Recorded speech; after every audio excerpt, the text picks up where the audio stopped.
Hello, everyone. Thank you for joining us today for this Canadian Underground Infrastructure Innovation Centre Academy webinar. I am Jason Luke, the National Discipline Leader for Trenchless at Associated Engineering and Chair of the Education Outreach Committee for CUIIC, and your moderator for today's session. Today we have two presentations, both from students, one from Justin Park at the University of Alberta, and another here from Jade Ugganbanjo, Ugganbanjo from the University of Waterloo. The CUIIC is at the University of Alberta. These presentations and webinars are organized by CUIIC, the University of Alberta, and Benjamin Media. CUIIC Academy offers classes, courses, webinars, and events to help further underground infrastructure education opportunities across Canada. These CUIIC webinars, we organize them for the third Thursday of each month, and please join us for the next two installments. We got February 15th, we'll have a water main rehabilitation with same-day return to service presented by Andrew Hallett, the VP of Operations of Watertight Lining Solutions. And on March 21st, we'll have award-winning custom-built drones for surveying buried pipelines in confined spaces presented by Shauna Heron, Director of Environmental Techniques. So there'll be the next two, and we're planning out another 9 for the remainder of the year, and that information should be coming out fairly quickly. For more information, please visit academy.cuiic.ca for more information. Also coming up this year, we're going to have two academies. Oops, hang on, there we go. We're going to have two academies. We're going to have the 2024 Pipeline Rehabilitation Academy. And here we'll have experts who will be presenting a 2-day course that is designed to equip attendees with knowledge related to asset management, condition assessment, maintenance, and rehabilitation of underground pipelines. Attendees will get to the chance to learn about the most up-to-date advancements and new technologies available to repair and rehabilitate aging infrastructure. And that'll be held on March 13th to 14th in Richmond, BC. And also coming up here this spring will be the 2024 CUIIC Advanced HDD School.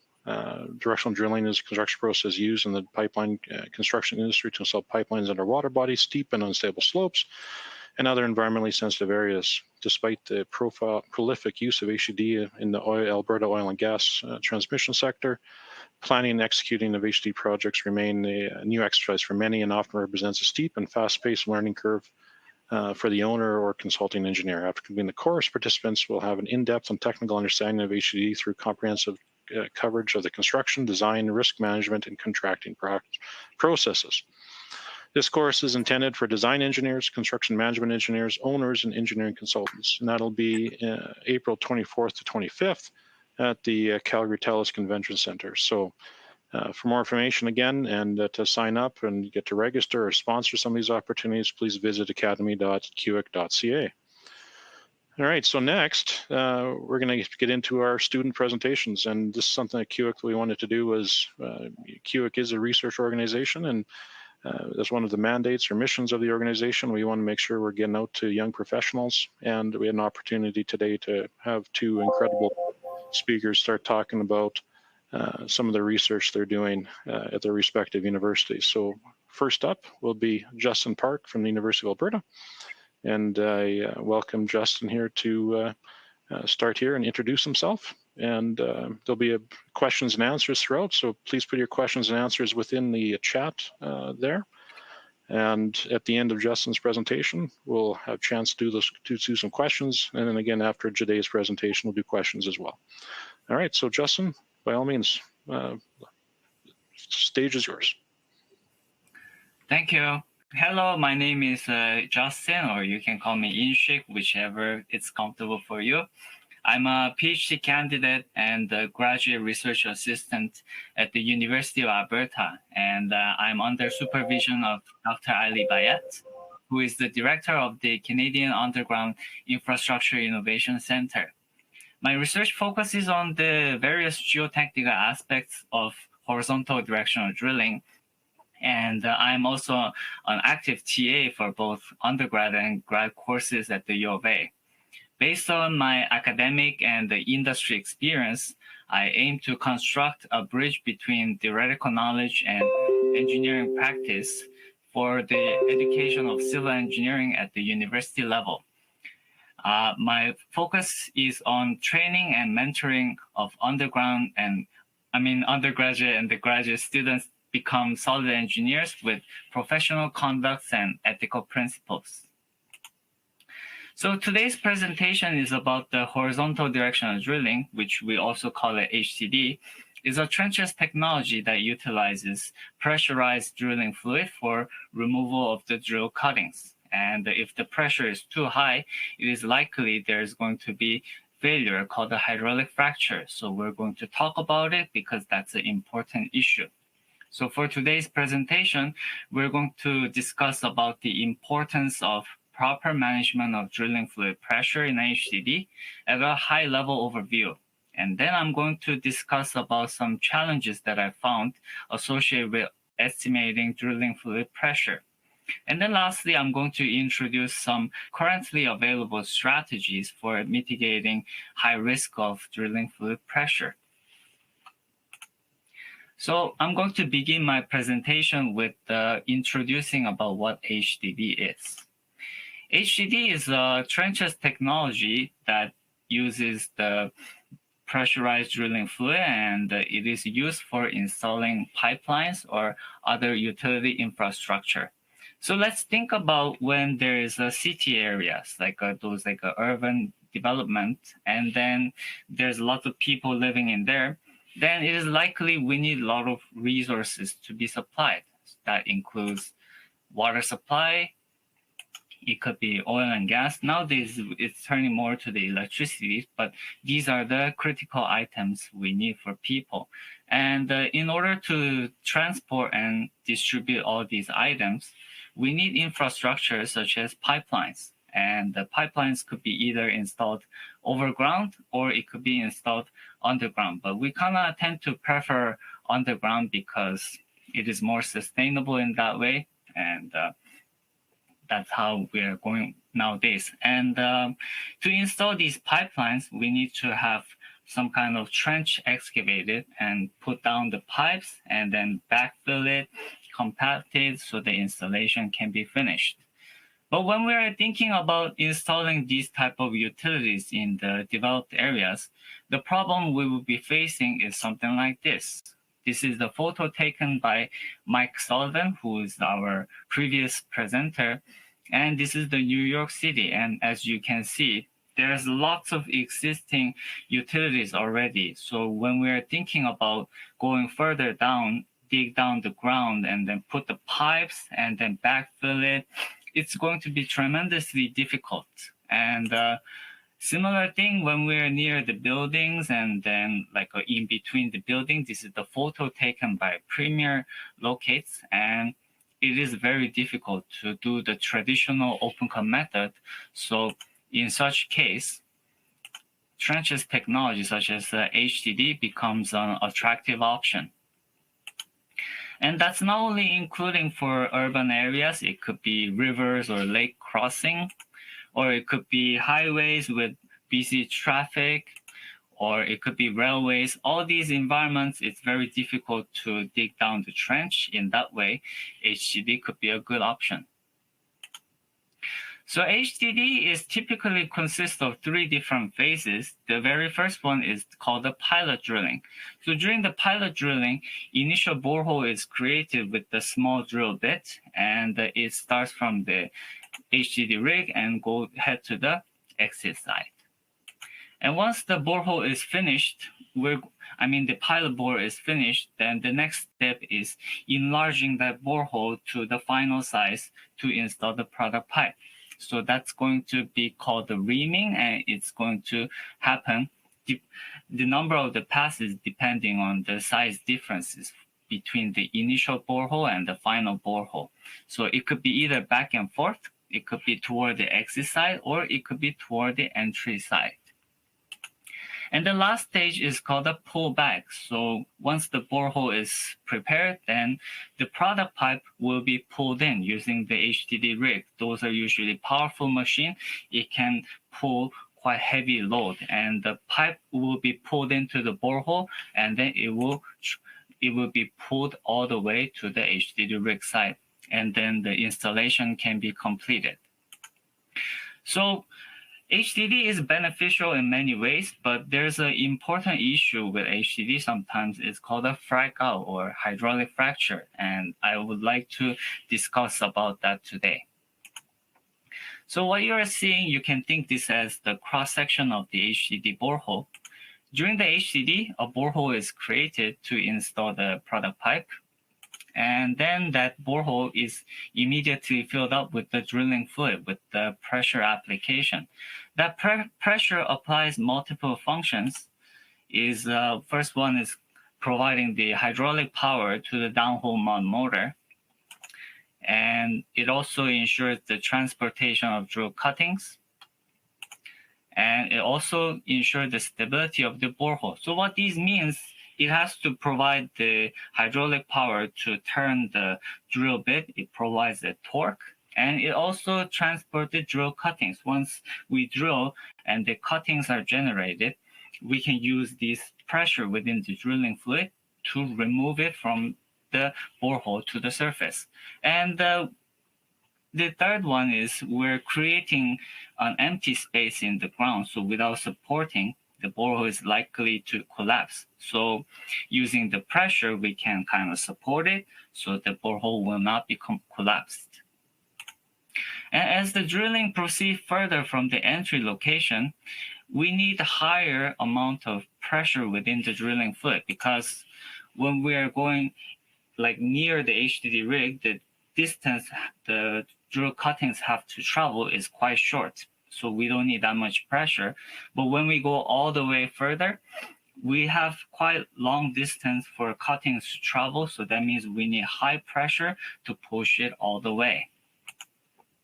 And if the pressure is too high within the borehole, and if it exceeds the strength capacity of the ground around the HDD borehole, then the borehole will fail and the hydraulic fracture will occur. Some people call this hydrofracture, or we simply call it Frac-Out. These are similar terminologies. And then the drilling fluid will be released to the surrounding environment, and it could be either going to a water body, or it could go to underground aquifer, or it can actually reach all the way up to the surface. So this is the photo taken by our bellows I found. This is the drilling fluid release found from the surface.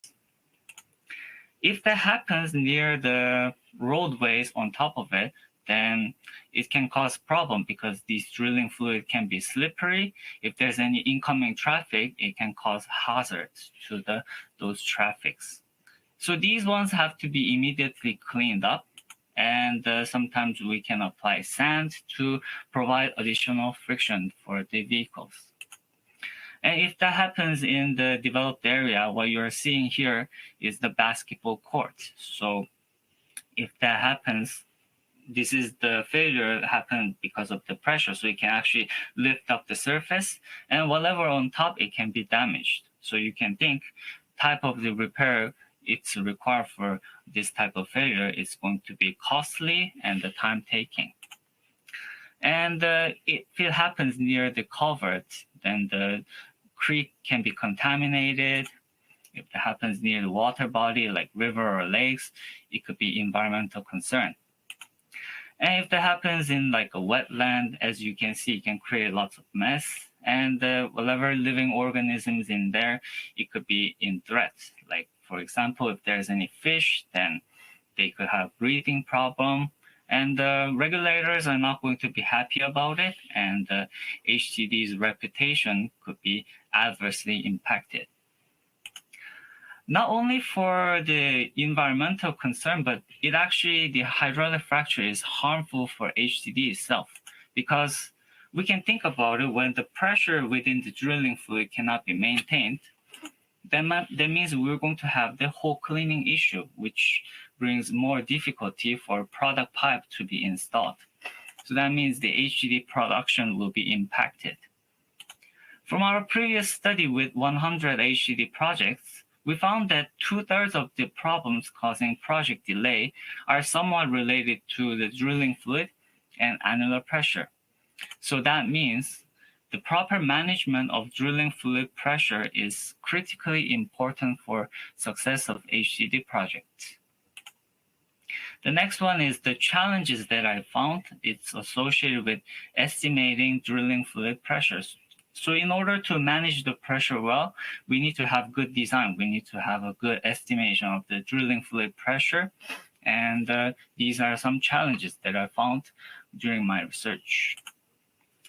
So for the estimating the drilling fluid pressure, which I'm going to start calling it annular pressure. Basically, that's the pressure within the borehole. And we need to conduct something called annular pressure analysis. This is the part of the inadvertent return assessment, which we call it IR assessment. In that one, we draw 4 different curves. One is the ground surface, and the other one is the bore path. And we typically compare 2 different types of pressure, which is P max and the P min. And for that, I'm going to provide explanation in the next slide. So in here, what you are seeing for x-axis is the length or the location of the borehole, and the y-axis is the annular pressure. So we have 2 different types of pressure. The one is the maximum allowable annular pressure. So that is basically the upper limit pressure of the ground. And we usually call it as P max. And the other type of pressure is called the minimum required annular pressure. So that is the minimum amount of pressure required to have the circulation achieved. So that is, we also call it P min. And in this graph, you can see this zone, the P min exceeds the P max. So that means the required pressure is higher than how much the ground can take. So in that zone, it is likely there is high risk of hydraulic fracture. And in order to estimate these parameters for the P max and the P min, we can see the P max is highly dependent on geotechnical parameters of the ground material. And then the P min is highly dependent on the rheological properties of drilling fluid. And in order to obtain these parameters, we need to do some investigation. And then there is issue with the variation, because what we're talking about is the HCD is not just about like happening in like 5-10 meter radius, but we're actually talking about, in this diagram, it's like 400 meter. And for HCD, it's not uncommon, like it goes over kilometers. So over that wide area, it is likely there's lots of variation. So we need to do good investigation. And then, but that is the problem, because the reason we choose HCD could be the problem we have with the site investigation. So when we have like a city areas and then we're drilling underneath, or if that's like a river crossing or highways or the railways, when we try to do investigation to know what the ground material is, we need to bring in the geotechnical drill rigs. And then it is likely at each end for the entry and the exit site, there's not much problem with the drilling, but where we have surface obstruction in the middle, it is likely that we have problem. So I see a lot of projects have the ground information congested near the entry and the exit site, and there's not much in the middle. So designers a lot of times have to estimate based on the information given from entry and the exit. So that requires a lot of judgment, and then that leads to problem related to subjectivity. So that is the type of challenge being faced with the ground like information, and that relates to what type of drilling fluid we need to use. So these problems are kind of interconnected. So estimating P max and P min become quite difficult in that way. And another problem is when we try to get P max and the P min, we need to use some type of analytical models, and those are the math equations. But from the literature, there's quite a lot found. Like there's some like studies in the past, some say one is better than the other one. But what I see is it's not like all consistent. And honestly, in my perspective, I don't see there's enough validation So that is the problem. It's causing challenge to the designers, and the designers are not sure which one to select. And there's also with the software, with the numerical modeling, so it adds more option. It's good, but it actually adds more challenges as well. So the next one is the mitigation strategies for when there is the high risk of hydraulic fracture. These are found from the NASTD Good Practice book. The first approach is changing the geometry of the HDD borehole. So we can shorten the bore path. That means the distance the drill cuttings have to travel is shorter. So it is likely we have lower P-min. And then we can also deepen the bore path, so we have more resistance of the ground. But we need to be careful because not only the P-max will increase, but the P-min will also increase because of the hydrostatic pressure is going to increase. And another one is increasing the size of the borehole because the drilling fluid have to travel through this narrow space between the drill pipe and the borehole wall. So when we enlarge the borehole, it is likely the pressure accumulation is less. So it is actually helpful for preventing the frac-out. And there are some mitigation measures found as well. The one common one used is use of the conductor casing. So where the cover is shallow and the ground resistance is low, then we can install the conductor casing and we can safely drill through those areas. And we can also install relief well or piezometer. When there is some kind of high accumulation of the pressure, sometimes that happens rapidly, we can drill a relief well, and then that small diameter borehole will release the pressure, and then we can carefully drill through, and then we can avoid causing the frac-out. And we can also use some specialized monitoring method. I'm going to explain those in the next slides. And also once the frac-out happens, we can clean up immediately so we can kind of minimize the impact of the frac-out. So here are some tools used for the monitoring. What you are seeing on top is the borehole assembly, and there's multiple modules installed. One is with the pressure module, and the ones with the probe, and the ones with the gyro module. These are quite useful and developed technology because what we can do is when we drill, we have all the data accumulated, and then we can collect them. And so even though it's happening in the underground, we can kind of figure out what's going on in there. And that includes the pressure recording as well. As you can see over the 8-bore path, we can get all the data for the pressure. We can get even like different types of data. We can get like average, we can get like top 82%, or we can get absolute maximum. So these are useful information, and use of them are found from multiple literatures. Some researchers, they use those pressure recording to estimate what accurate P-max at frac-out is. And once the fluid release happens on the surface, they can use vac truck to clean up immediately. And as mentioned before, they can apply some sand to prevent like slippery condition. And the details about the cleanups, I found the interesting literature from last year. There was a conference at the Portland. The literature I found is called the Establishing Realistic Expectations for Inadvertent HDD Drill Fluid Release Response. So this one includes the multiple strategies can be applied when there's a frac-out, including this use of the sandbag and the silt fence to contain the fluid release. Or when there's a high pressure, they can do pressure relief by removing or coring the pavement. And another one I saw interesting is the conceptual work. This is called the gravity cell. So when there is the fluid release under the water, they can drop down the cell to contain the fluid release.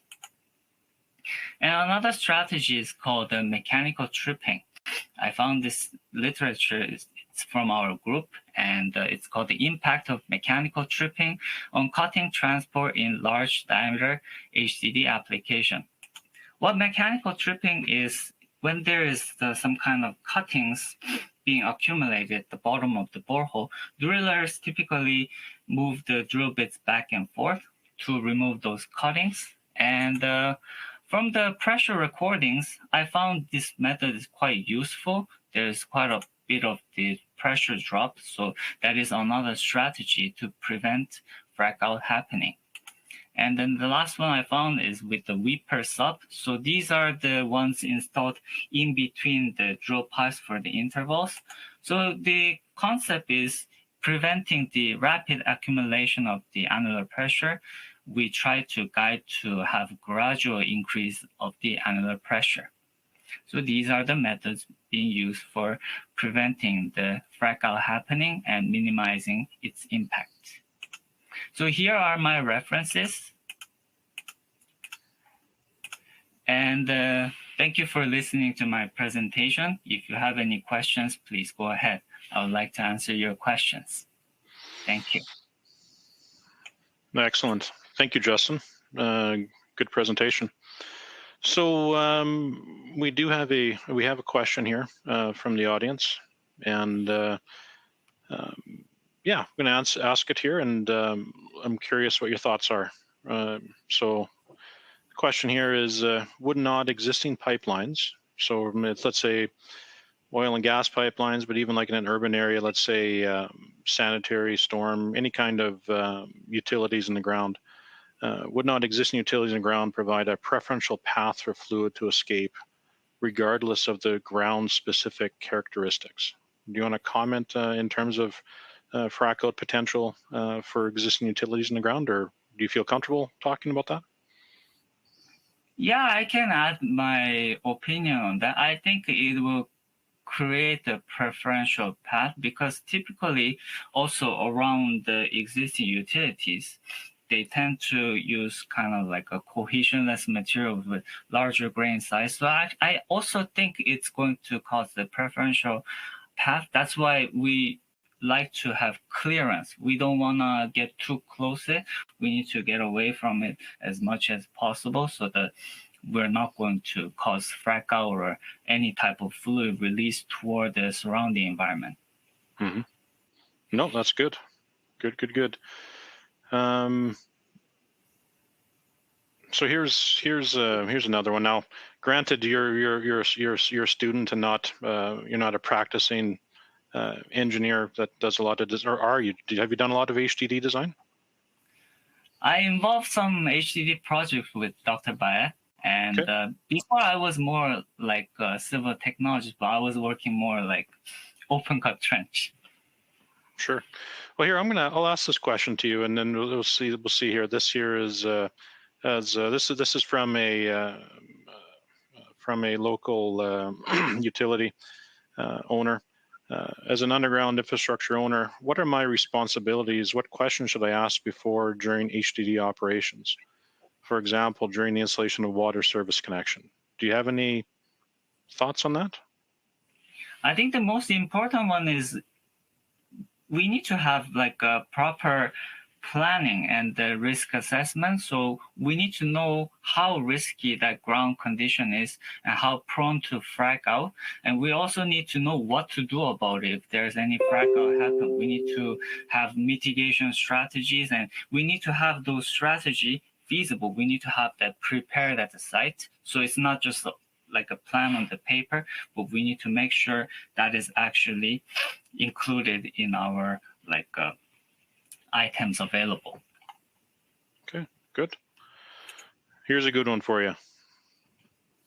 Okay, what are the geotechnical parameters required from the geotechnical investigation that an HDD designer uses to estimate Pmax?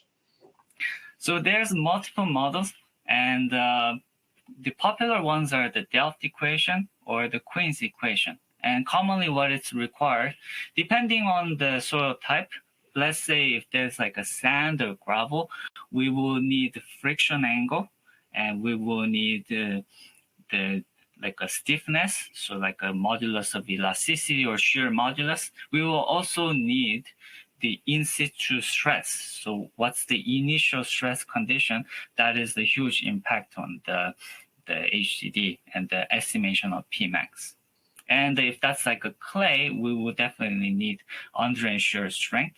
And some people assume like a low friction angle for delft, but but it's difficult to get like a friction angle and then think that's going to be drained condition for HCD. So it's more likely we try to think that it's like an undrained mode for the clay soils. Perfect, Justin. That was that's a great presentation. Thank you very much for your efforts putting this together. Good on the questions. If anyone has any other questions or want to contact you directly, I just put up your slide contact information here, so this should have your email here. And I think, yeah, if there's any other questions or thoughts, or you want to reach out to Justin, by all means, send him an email, and you can kind of continue some discussions there. All right, thank you very much. Okay, perfect. So we'll move on here now, and we'll get into our next presentation here by Jade. And Jade, are you ready to go? Okay, yeah, you are. Okay, perfect. So Jade is, again, from University of Waterloo, and his presentation today is going to be talking about, is entitled The Need for Classification of Pressure Pipe Lining Systems. So Jade, the floor is yours. And again, well, if there's any questions for Jade, we'll have that discussion after his presentation. All right, thanks, Jade. Hello, everyone. I'm Jide Ogunbanjo. I will be presenting the need for classification of pressure pipelining systems. I'm a master's student, research student in the Department of Civil and Environmental Engineering at the University of Waterloo. I work under the supervision of Dr. McKnight, and my research focus is long-term bus testing of cured-in-place pipes, CIPP pressure liners.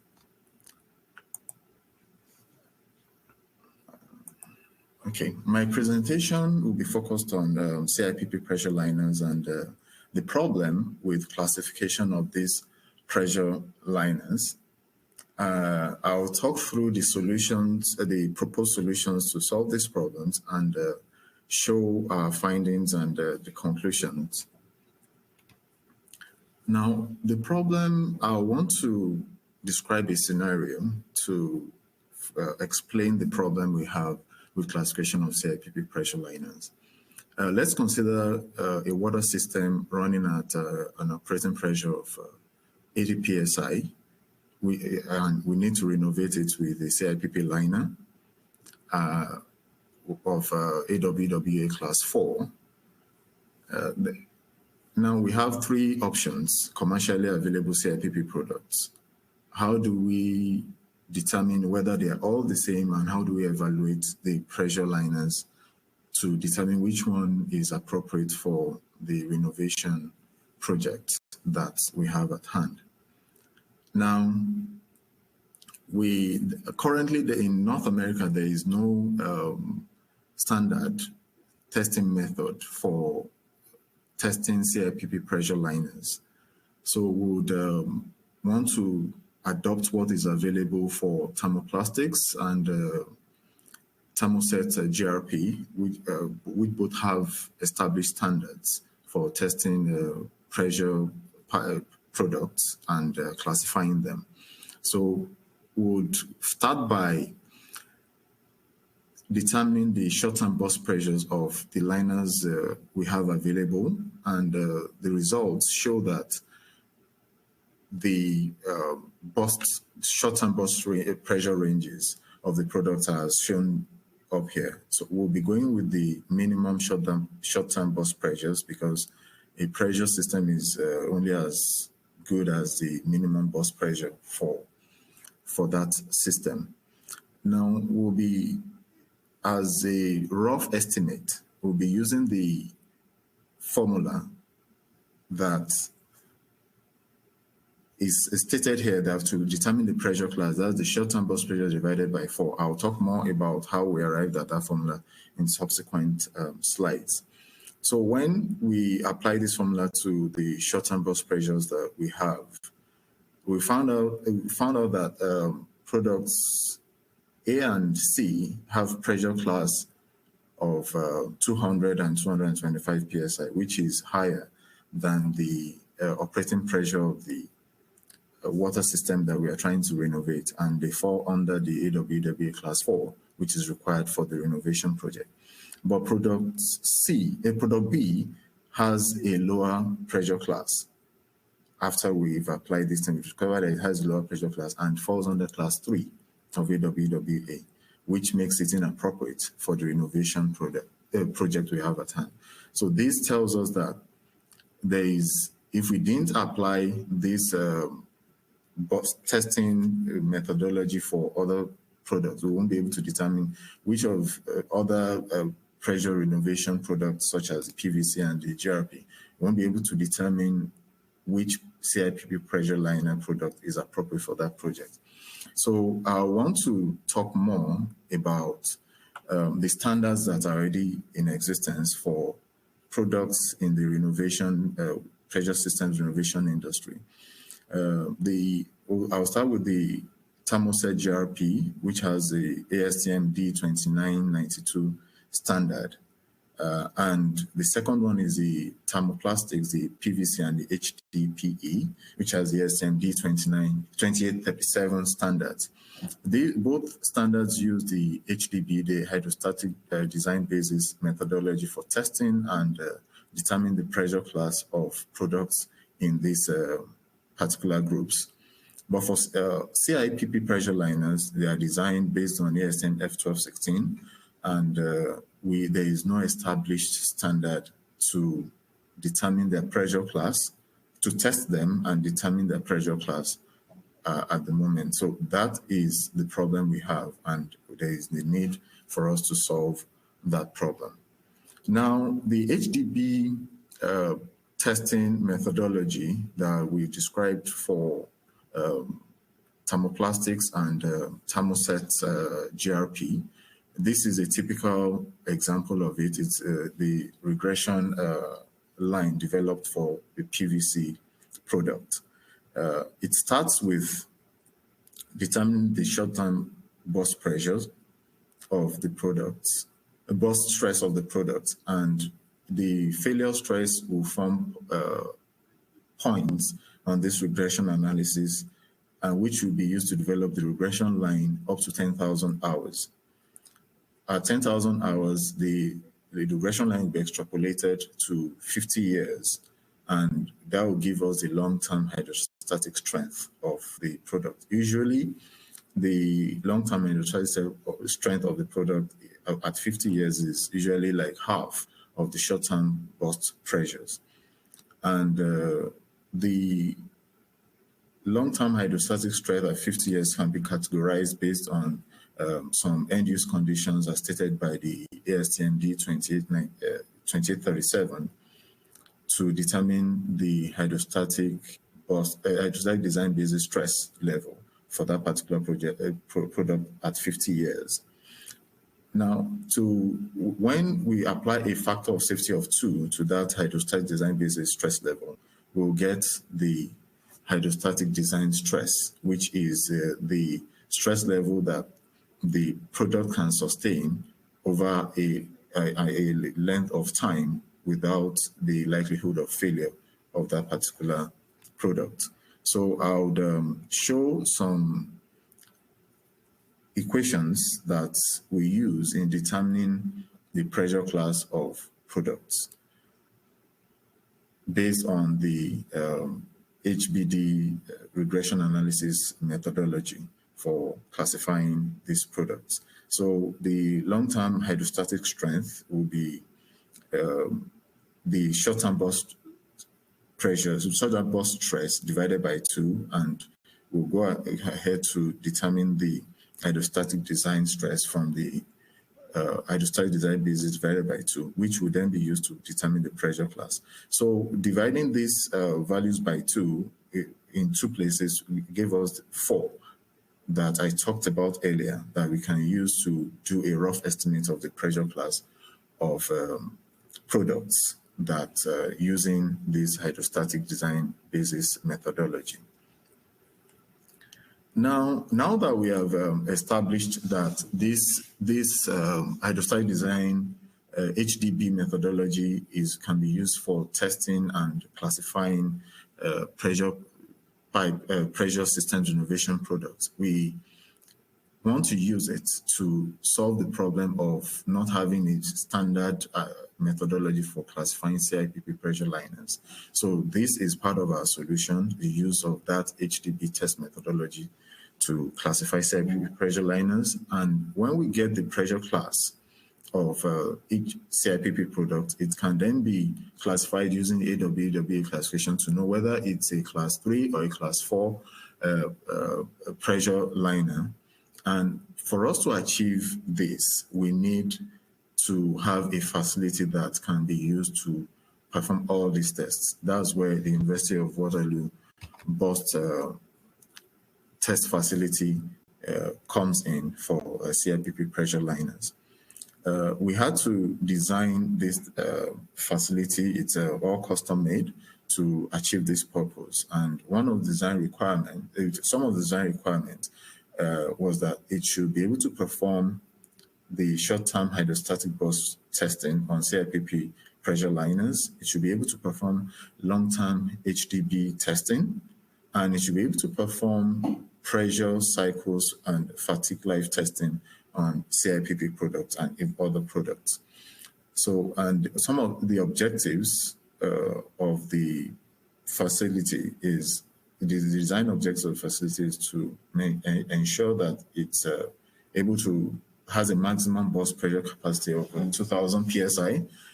Its pressure loading ramp rate is controllable, and the test specimens can be maintained at 23 degrees Celsius as required by the existing standards for other products that we are taking ideas from. Automatically maintain the set pressure in the test specimens to be within 1% of the set pressure and not exceed or go below that for a length of 10,000 hours. That would enable us then extrapolate to 50 years. Now, the test facility has, the UW test facility has quite a number of systems within it. It has a data acquisition system which uses a National Instrument DAC system and a custom-built LabVIEW software control program, which controls the whole system and makes sure it runs automatically. The pressurizing system is, I'll show pictures of all this in subsequent slides, is made up of an assembly of electric motor, a gearbox, a screw actuator that all work together to drive the hydraulic cylinder that pressurizes water to maintain pressure in the test specimens. The manifold, the solenoid, the valve systems, and the pressure transducer systems help ensure that the samples are pressurized accordingly, and there is a tank that where these specimens are submerged, and the temperature is maintained at 23 degrees Celsius. So these pictures show the each of the systems I just described. The one on the top left shows that it shows the custom-made LabVIEW software program that we are using for it. It shows a particular sample going below the set pressure, and the system automatically senses that and repressurizes it to keep it within the 1% range of the set pressure. On the top right is the hydraulic cylinder and the pressurizing system, which has the electric motor. On the bottom left and the other part, on the bottom left, we have the valve systems and the pressure transducer that monitors the pressures in the tested samples. On the bottom right, this is an interesting part of the system. There are two samples in there. There is one CIPP sample being tested long-term, currently being tested long-term. And there is the second one is a PVC pipe that we recently performed the short-term burst test on. The system can actually perform the short-term and long-term testing concurrently without one impacting the other at different pressure levels. Now, when we finished building this facility, we had to validate the facility, and we used a product, a PVC product of 200 mm OD with a DR of 18, with manufacturer's short-term burst pressure specifications of between 5.1 and 6.8 megapascals. And the results we got showed that the facility can actually is validated by the specifications of the manufacturers. And this also shows that this facility can be used as a third-party product validation tests to do product validation for third-party manufacturers as well. So with our focus on CIPP, we performed quite a lot of tests, short-term and long-term tests on CIPP products. Here we have the results of 12 CIPP samples of 150 mm OD, where we performed short-term tests on. But we found out that there is a huge variability between the responses of these samples, though the load ramp rate was the same and they are products from the same source. But that is the nature of CIPP. We can have this kind of variability in products from the same source, which further emphasizes the need for us to classify products. Now, we went ahead to test bigger CIPP samples at 200 mm OD, and we found out that under the same loading rate, we had a lower level of variability, and that is 0.7 megapascals, which is about 100 psi, as against the about 450 psi in the other samples we tested. But so there is need for us to establish the classification methodology for CIPP. So now, with this short-term results in place, we decided to go ahead to do long-term tests. But there is no plan, since there is no standard for performing this test on CIPP products. So we had to adopt the test plan, the long-term test plan from other standards using the same methodology, which is the ASTM D2992 and ASTM D2037 for GRP and thermoplastics respectively. So to develop a plan for CIPP products to perform these tests under the different time sections as indicated in the standards we mentioned. So this is what we were able to come up with. And now we have performed quite a number of tests, and we have been able to get results for time sections 1 to 3, and time sections 4 and 5. The tests are ongoing at the moment, and it takes about 14 months to get this test completed. So over time, we would be able to fill these other spots for time sections 4 and 5. Now, this is based on the results and the failure stress points we have gotten from the 26 samples results we have already. We've been able to develop this regression line based on the HDB regression test methodology. Now, we use the lowest of the short-term burst pressures, which is at 50 burst stress, which is at 55 megapascals, and this is a test result for about 2,000 hours. We are going to fill between 2,000 and 10,000 hours with the tests that we have ongoing at the moment, and we drew a lower confidence line as recommended by the standards, and we determined we categorized the long-term hydrostatic strength over 50 years to determine the stress level at hydrostatic design basis stress level at which we determined to be 25 megapascals. So applying a factor of safety of 2, we were able to get the hydrostatic design stress, which is the stress that when applied to the pipe, due to the internal pressure, it's over the length of time of 50 years. It's not like we are not likely to have a failure. The pipe can, the CIPP liner can withstand this pressure over that length of time with no likelihood of failure.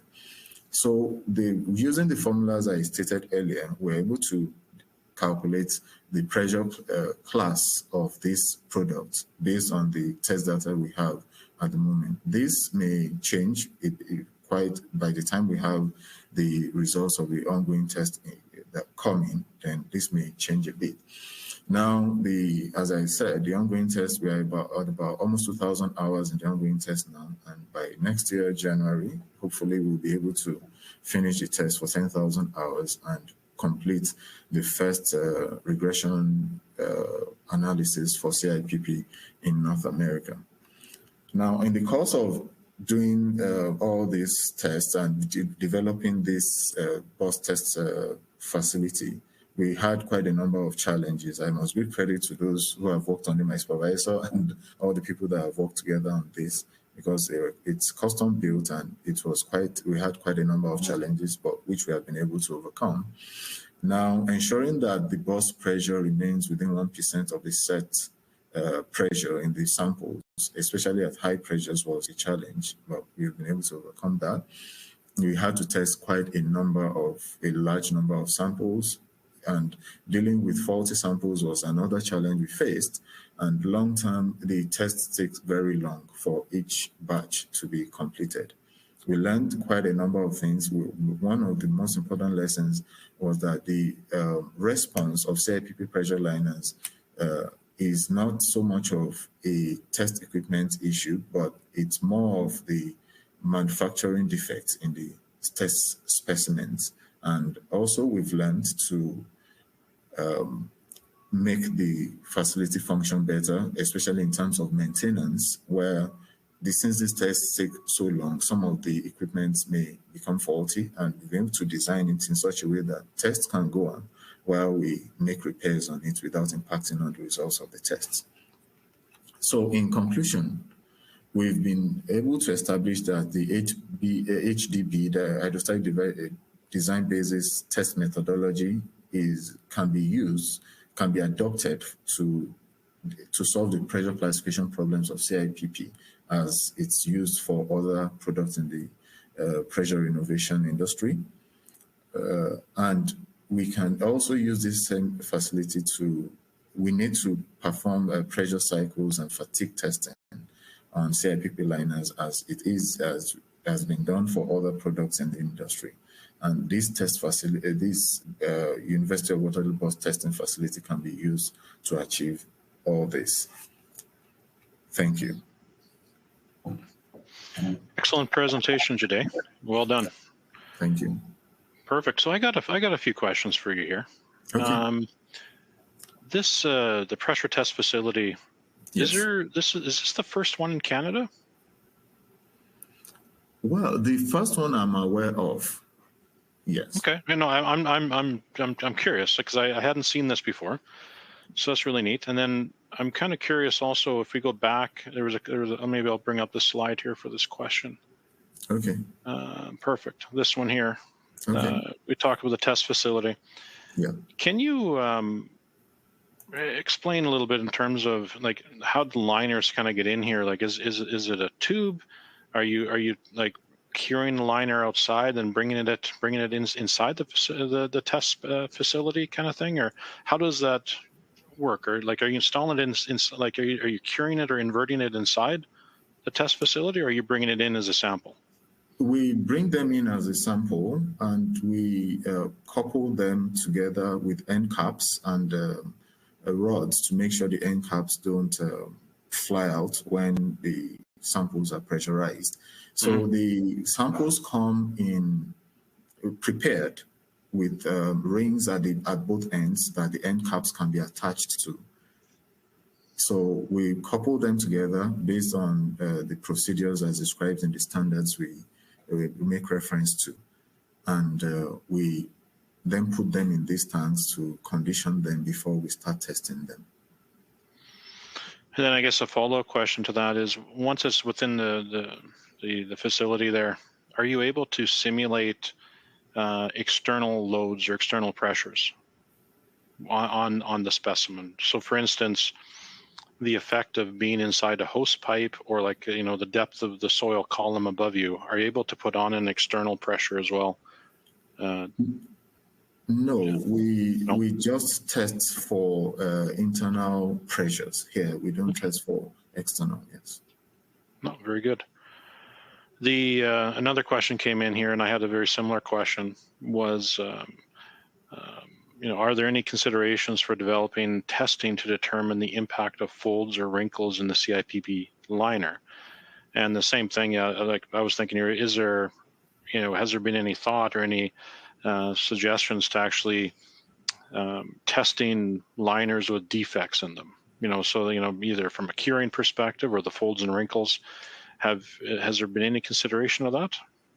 Yes, there have been a lot of research that has been done on the testing for defects, the effect of defects on this on CIPP pressure liners, and there's a lot of literature to that effect. But the focus of this particular research I'm doing now does not cover that right now. So, but yeah, it's something that can be done. It has been done in the past. My supervisor has done a lot of work on that in the past. So it's not something that cannot be done. But the HDB development is what we are actually working on at the moment. We can as well use this facility to do tests like that as well.